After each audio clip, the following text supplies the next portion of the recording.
Israel Iran இந்த ரெண்டு நாடுகளுக்கும் இடையிலான சூழ்நிலை மீண்டும் பதற்றமடைய ஆரம்பிச்சிருக்குது.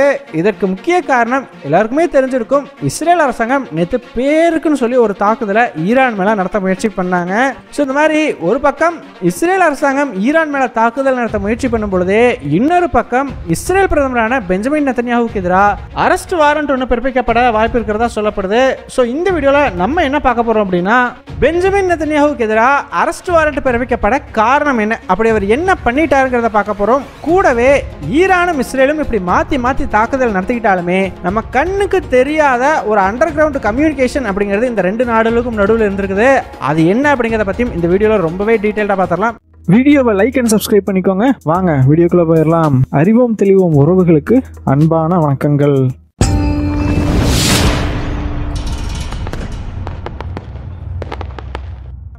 முதல் விஷயமா, இஸ்ரேலுக்கும் ஹமாஸுக்கும் இடையிலான போர்ல இஸ்ரேல் பிரதமரான பெஞ்சமின் நெத்தன்யாஹு மற்றும் அவருடைய டிஃபென்ஸ் மினிஸ்டர் கூடவே டாப் ஐடிஎஃப் ஆபீசர்ஸ் இவங்க எல்லாத்துக்கும் எதிராக இன்டர்நேஷனல் கிரிமினல் கோர்ட் ஒரு அரெஸ்ட் வாரண்ட் கொடுக்கலாம் அப்படின்னு சொல்லி எதிர்பார்க்கப்படுது. இதற்கு முக்கிய காரணம் என்ன அப்படின்னு கேட்டீங்கன்னா, இஸ்ரேல் அரசாங்கம் இந்த காசா போர் ஆரம்பித்த பிறகு பெரிய அளவுக்கு வெளிநாடுகள் கொடுக்குற உதவிகளை கூட காசாவுக்குள்ள அனுமதிக்க மறுக்கிறாங்க இல்லையா. ஸோ அதனால காசாவில் ஒரு மிகப்பெரிய மனிதாபிமான பேரிடர் அப்படிங்கிறது உருவாகி இருக்கிறதா ஐநா சபை சொல்லிட்டு இருக்காங்க. ஸோ இதனால் பார்த்தீங்கன்னா இந்த ஒரு விஷயத்தை பயன்படுத்தி முக்கியமான இஸ்ரேலினுடைய இந்த வார் கேபினட் மெம்பர்ஸுக்கெல்லாம் எதிராக ஐசிசி ஒரு அரெஸ்ட் வாரண்ட்டை இஷ்யூ பண்ணலாம் அப்படின்னு சொல்லி இஸ்ரேல் அரசாங்கம் நம்புறதா சொல்லப்படுது. அவங்களுக்கு கிடைச்ச சில மெசேஜஸில் இந்த மாதிரி ஒரு அரெஸ்ட் வாரண்ட் இஷ்யூ பண்ணுறதுக்கான வாய்ப்பு இருக்குது அப்படிங்கிற மாதிரி சொல்லப்பட்டிருக்குதான். ஸோ இதனால் இஸ்ரேல் அரசாங்கம் இப்போது அவசரமாக ஒரு மீட்டிங் ஒன்று ஆர்கனைஸ் பண்ணியிருக்கிறாங்க. இந்த மீட்டிங்கினுடைய நோக்கமே எப்படி இந்த அரெஸ்ட் வாரண்ட்லேருந்து தப்பிக்கலாம் அப்படிங்கிறது தான். காரணம், ஒன்ஸ் ஒரு அரெஸ்ட் வாரண்ட் ஐசிசி இஷ்யூ பண்ணிட்டாங்க அப்படிங்கிற பட்சத்தில் இஸ்ரேல் பிரதமரோ இல்லை டிஃபென்ஸ் மினிஸ்டரோ ஃப்ரீயாக பல நாடுகளுக்கும் விசிட் பண்ண முடியாது. ஸோ இப்போ கத்தாருக்கு போகிறாங்க, நெதர்லாந்துக்கு போகிறாங்க, பேச்சுவார்த்தைகள் பல இடத்துலையும் பிரான்ஸ், பாரிஸ்ன்னு சொல்லி நடக்குது இல்லையா. ஸோ இந்த மாதிரி பேச்சுவார்த்தைகளுக்கு கூட இவங்க பார்ட்டிசிபேட் பண்ண முடியாது அப்படிங்கிற ஒரு சூழ்நிலை உருவாகும். ஸோ அதை தவிர்க்கிறதுக்காக இந்த மீட்டிங்கில் ஆலோசனைகள் கேட்கப்பட்டிருக்குது. ஸோ இதனால தான் இந்த மாதிரி ஒரு அரெஸ்ட் வாரண்ட் வந்துடக்கூடாது அப்படின்னு சொல்லி கடந்த ஒரு 2-3 வாரமாகவே இஸ்ரேல் பார்த்தீங்கன்னா காசாவுக்குள்ளே நிறையவே இந்த மனிதாபிமான உதவிகள் அப்படிங்கிறது போகிறதுக்கு அனுமதிச்சுக்கிட்டு இருக்கிறாங்க. ஈவன் அமெரிக்க அரசாங்கம் கூட சொல்லியிருந்தாங்க, பரவாயில்ல இஸ்ரேல் இப்போ நிறைய மனிதாபிமான உதவிகளை உள்ள அனுமதிக்கிறாங்கன்னு சொல்லி. இது எல்லாத்துக்குமே காரணம் இந்த மாதிரி ஒரு அரெஸ்ட் வாரண்ட் வந்துடக்கூடாது, அதை தவிர்க்கணும் அப்படிங்கிறது தான்.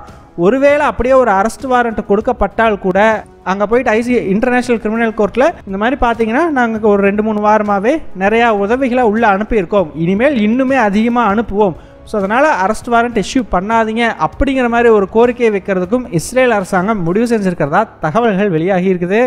ஸோ இந்த மாதிரி கேஸு அரெஸ்ட் வாரண்ட்னு சொல்லி இதெல்லாம் ஒரு பக்கம் ஓடிக்கிட்டு இருக்கும்போதே இன்னொரு பக்கம் பார்த்தீங்கன்னா இஸ்ரேல் அரசாங்கம் ஈரான் மேலே பதில் தாக்குதல் நடத்துகிறேன் அப்படின்னு சொல்லி ஈரானில் இருக்கக்கூடிய இஸ்வான் நன்ஸ்ன்னு சொல்லி அவங்களுடைய நியூக்ளியர் ஃபெசிலிட்டிக்கு கிட்டே எல்லாம் இந்த ட்ரோன்ஸை வச்சு சின்ன சைஸ் ட்ரோன்ஸ் வச்சு அட்டாக் பண்ணுறதுக்கு ஒரு முயற்சி பண்ணியிருந்தாங்க இல்லையா. ஆனால் ஈரான் அரசாங்கம் இந்த எல்லா ட்ரோன்களையும் நாங்கள் முறியடிச்சிட்டோம், அதனால் எங்களுக்கு பெருசாக எந்த டேமேஜுமே இல்லை அப்படின்னு சொல்லி அதற்கான ஆதாரங்களும் வெளியிட்டிருந்தாங்க. இந்த நிலைமையில் இந்த தாக்குதலை பற்றின மேலதிக தகவல்கள் அப்படிங்கிறது இப்போ வெளியாகி இருக்குது. ரொம்ப முக்கியமாக இஸ்ரேல் முதல்ல ஈரானோட கன்சுலேட்டில் ஸ்ட்ரைக் பண்ணாங்க இல்லையா. ஸோ அதை பற்றியுமே சில திடுக்கிடும் தகவல்கள் அப்படிங்கிறது வெளியாகி இருக்குது. ஸோ இதில் முக்கியமான விஷயம் என்ன அப்படின்னு பார்த்தீங்கன்னா, இஸ்ரேல் அரசாங்கம் ஈரானோட கன்சுலேட் மேலே அட்டாக் பண்ணுறதுக்கு கிட்டத்தட்ட 2 மாதத்துக்கு முன்னாடியே பிளான் பண்ணியிருந்துருக்குறாங்க. ஆனால் அப்போ பிளான் பண்ணும் பொழுது ஈரான் இந்த அளவுக்கு ஒரு பதில் தாக்குதலை நடத்தும் அப்படிங்கிறத இஸ்ரேல் அரசாங்கம் சுத்தமாக எதிர்பார்க்கல அப்படின்னு சொல்லப்படுது. அது மட்டும் இல்லை, ஈவன் தாக்குதல் நடத்துறதுக்கு 1 வாரத்துக்கு முன்னாடி கூட இஸ்ரேல் அரசாங்கம் மறுபடியும் ஒரு அசஸ்மெண்ட் அப்படிங்கிறத பண்ணியிருக்கிறாங்க, ஈரான் எப்படி ரியாக்ட் பண்ணுன்னு சொல்லி.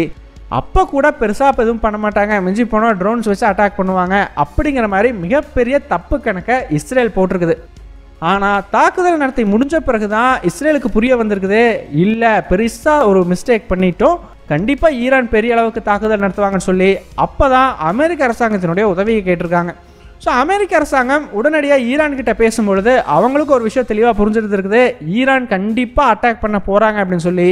ஸோ அதனால் சைனா, இந்தியா, ஈராக்குன்னு சொல்லி இந்த 3 நாடுகள்கிட்டையுமே பேசி எப்படியாச்சும் ஈரான் கிட்ட பேசி இந்த நிலைமையை கொஞ்சம் கட்டுக்குள்ளே கொண்டு வர்றதுக்கு கோரிக்கை வச்சுருந்துருக்குறாங்க.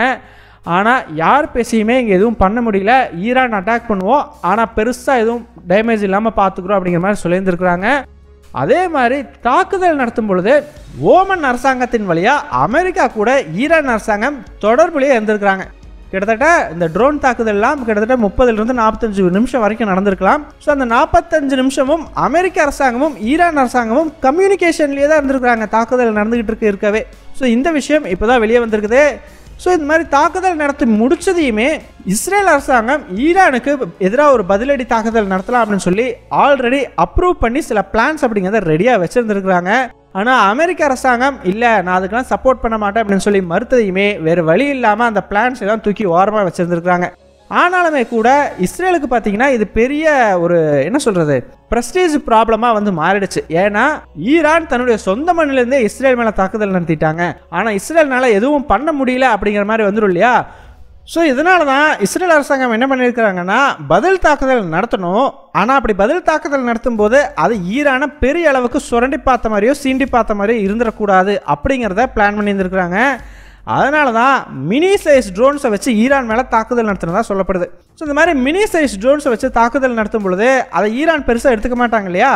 அதே மாதிரி அதனால ஏற்பட போகிற டேமேஜ் அப்படிங்கிறது ஒன்றும் பெருசாகலாம் இருக்க போகிறதில்ல. ஒரு பக்கம் ஈரானும் போரை வந்து விரும்பலை, போர் வேண்டாம் அப்படின்னு தான் நினைக்கிறாங்க. இன்னொரு பக்கம் இஸ்ரேலும் ஈரான் கூட போருக்கு போகிற ஒரு நிலைமையில் வந்து இல்லை. இந்த ரெண்டு நாடுகளும் போரை அவாய்ட் பண்ணணும் அப்படிங்கிறதுக்காக இந்த மாதிரி சின்ன சைஸ் ட்ரோனை வச்சு அட்டாக் பண்ணால் ஈரான் ரெஸ்பாண்ட் பண்ண மாட்டாங்க. ஸோ அப்படியே இந்த விஷயத்தை முடிச்சுக்கலாம்.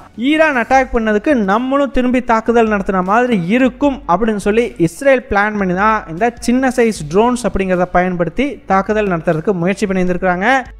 ஈவன் இந்த தாக்குதல் நடக்கிறதுக்கு முன்னாடியே கூட பார்த்தீங்கன்னா காலையிலேயே ஈரான் அரசாங்கம் இஸ்ரேலுக்கு எச்சரிக்கை விடுத்திருந்தாங்க. ஏன்னா ஈரானுக்கு லிட்டரலாக தெரிஞ்சிருக்குது இஸ்ரேல் வந்து ஒரு தாக்குதலை நடத்துறதுக்கு வாய்ப்பு இருக்குது அப்படின்னு சொல்லி. ஏதாச்சும் எங்களுடைய நியூக்ளியர் ஃபெசிலிட்டியில் மட்டும் பெருசாக தாக்குதலை நடத்திக்கிட்டீங்க அப்படின்னா எங்களுடைய நியூக்ளியர் டாக்டரின் அப்படிங்கிறதே மாற்றுவோம். அது மட்டும் இல்லை, இஸ்ரேலில் எங்கெங்கே நியூக்ளியர் ஃபெசிலிட்டி இருக்குது, உங்களோட நியூக்ளியர் சென்டர் எது அப்படிங்கிறதும் எங்களுக்கு நல்லாவே தெரியும். நாங்களும் அந்த இடத்துல பதிலடி தாக்குதல் நடத்தோம் அப்படிங்கிற ஒரு மிரட்டலையும் விடுத்திருந்தது ஈரான் அரசாங்கம். ஸோ சிம்பிளாக பார்த்தீங்கன்னா இந்த ரெண்டு நாடுகளுக்குமே ஒருத்தர் எப்போ தாக்கிக்குவாங்க அப்படிங்கிறது தெளிவாகவே தெரிஞ்சு வச்சுருந்துருக்குறாங்க.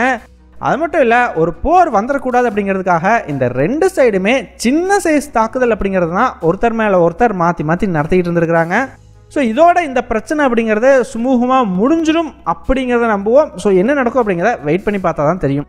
ஸோ இந்த மாதிரி ஈரானுக்கும் இஸ்ரேலுக்கும் ஒரு பக்கம் பிரச்சனை ஓடிக்கிட்டு இருக்கும்போதே இன்னொரு பக்கம் பார்த்தீங்கன்னா பாலஸ்தீன் அத்தாரிட்டி இருக்காங்க இல்லையா, அவங்க வந்து பாலஸ்தீனத்துக்கு தனி நாடு வேணும் அப்படிங்கிற ஒரு கோரிக்கையை முன் வச்சு ஐநா சபையில் ஒரு தீர்மானம் அப்படிங்கிறத கொண்டு வர முயற்சி பண்ணியிருந்துருக்குறாங்க. ஆக்சுவலாக இப்போ வரைக்கும் பாலஸ்தீனத்தை தனி நாடாக ஐநா சபை அங்கீகரிக்கவே இல்லை. ஸோ அதனால் ஐநா பாதுகாப்பு சபையில் இந்த மாதிரி எங்களை தனி நாடாக அங்கீகரிக்கணும்னு சொல்லி ஒரு தீர்மானம் கொண்டு வரப்பட்டிருக்குது. இந்த தீர்மானத்துக்கு கிட்டத்தட்ட எல்லா நாடுகளுமே ஆதரவு தெரிவிச்சிருக்காங்க. ஓகேங்க, பாலஸ்தீன தனி நாடு உருவாக்கிடலாம் அப்படின்னு சொல்லி அமெரிக்கா மட்டும் வீட்டோ பண்ணி இந்த தீர்மானத்தை தடுத்து நிறுத்தியிருக்கிறாங்க. ஆக்சுவலாக இந்த தீர்மானம் கொண்டு வர்றதுக்கு முன்னாடியே அமெரிக்க அரசாங்கம் பல நாடுகள் கூடயும் பேச்சுவார்த்தை நடத்தினதாக சொல்லப்படுது. எதுக்காகனா இந்த தீர்மானத்துக்கு எதிராக ஓட்டு போடுங்க அப்படின்னு சொல்லி. ஸோ எந்த நாடுகளுமே பாலஸ்தீனத்துக்கு எதிராக ஓட்டு போட தயாராக இல்லாததுனால வேற வழியே இல்லாமல் தன்னந்தனியாக அமெரிக்கா மட்டும் அதை எதிர்த்து வீட்டோ பண்ண வேண்டிய சூழ்நிலைக்கு தள்ளப்பட்டதாக சொல்கிறாங்க.